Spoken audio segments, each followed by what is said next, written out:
Hello, and welcome to the eLearning and Instructional Design for Beginners podcast, where new and aspiring instructional designers start, grow, and advance their careers in instructional design and online learning development. I'm your host, Crystal Harper.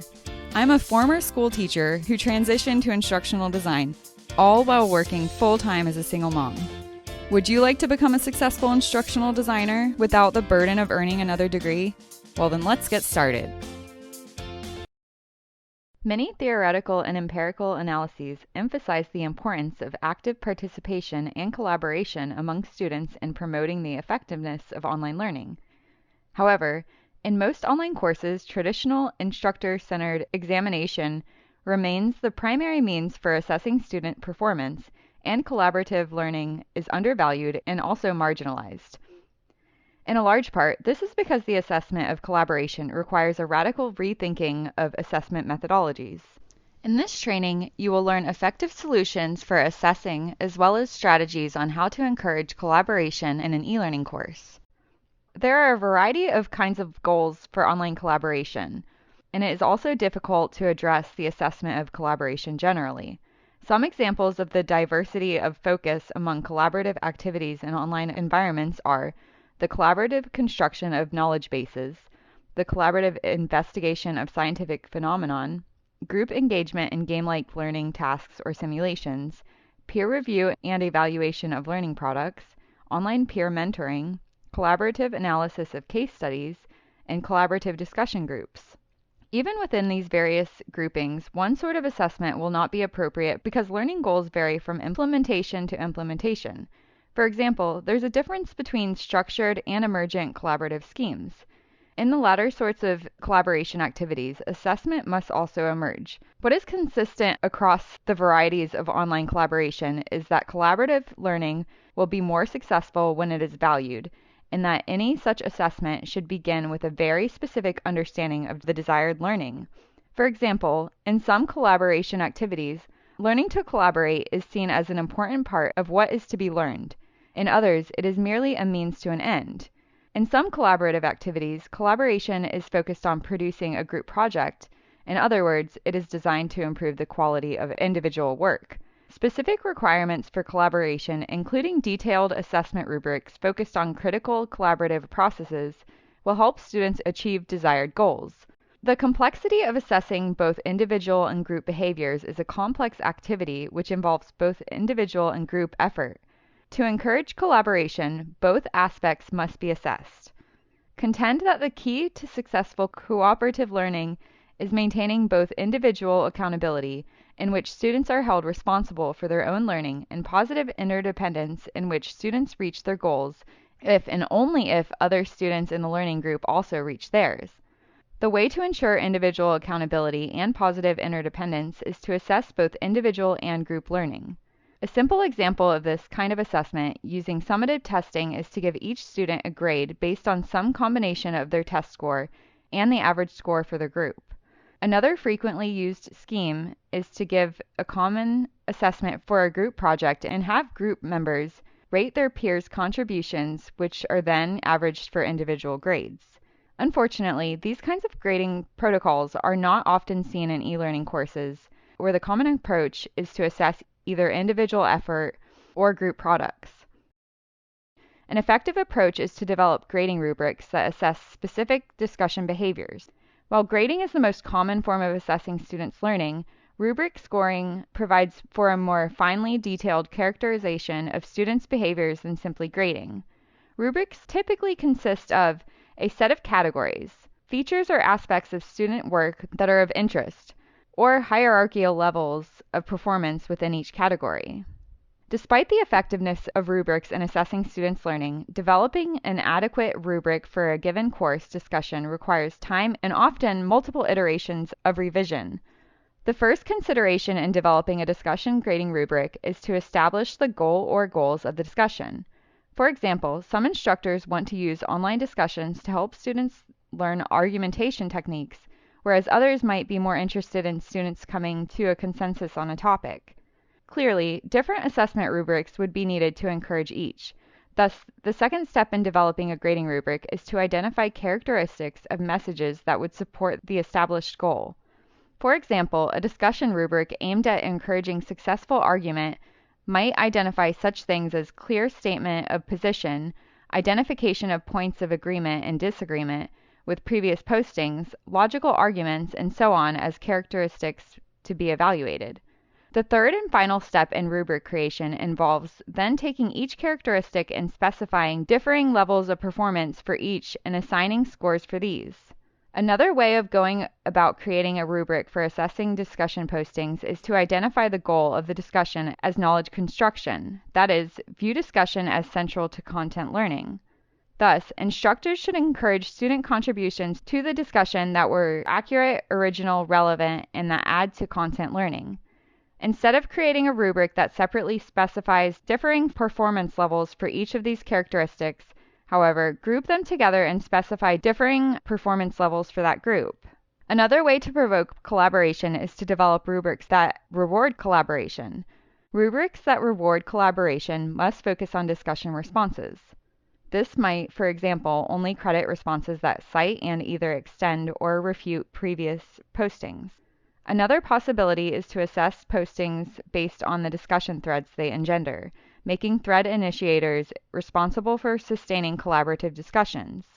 Finally, an important means for assessing and encouraging collaborative discussion is to have some sort of outcome or product of discussion which is graded. These kinds of options are again more applicable to small groups because it is difficult to collaborate on a project in a large group. Group members might be asked to collaborate on a discussion summary or to develop collaboratively a case analysis or a solution to a problem. Individuals within the group could then be graded on their individual contributions using rubrics as discussed above and on the group project. Assessment of group products will be discussed further in the section which follows. Collaborative learning involves situations in which two or more participants interactively build a joint solution to a problem and distinguish collaborative activity from activities in which tasks are divided and solved independently by individual group members.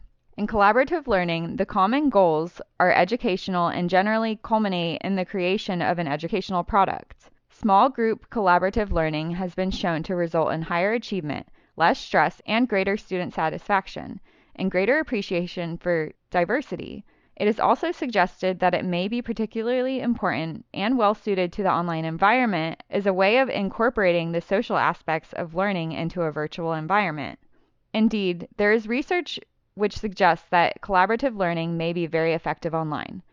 For example, research has found that students learn more in an online collaborative class than in a face-to-face classroom comparison, but that they also acquired greater experience in teamwork, communication, time management, and technology use. On the other hand, some research also suggests collaborative online learning must be carefully managed to be successful when small group projects are employed.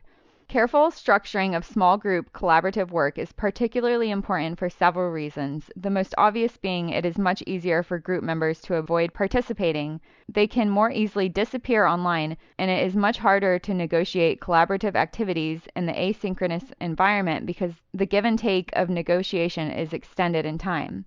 Online students cannot just participate in group activities by showing up for class. Structuring of small group activities must begin, as discussed, in relation to the collaborative discussion, with a careful identification of the learning goals and wishes to achieve through small group collaborations. Most educators agree that these must include both content learning and collaborative skills, process goals, as well as specific products and goals for both individuals and groups. Each goal should be clearly specified and assessment procedures developed to measure each one. Ideally, such assessment procedures can be embedded in the small group activities themselves and intrinsic to them. Issues surrounding the development of these are discussed below. First, learning the course content must be an outcome of small group work, or why include it, and so it is important to carefully consider what kinds of content can best be learned collaboratively. Students learning to solve problems in a range of content areas can benefit from considering multiple approaches to solutions by working towards collaborative ones.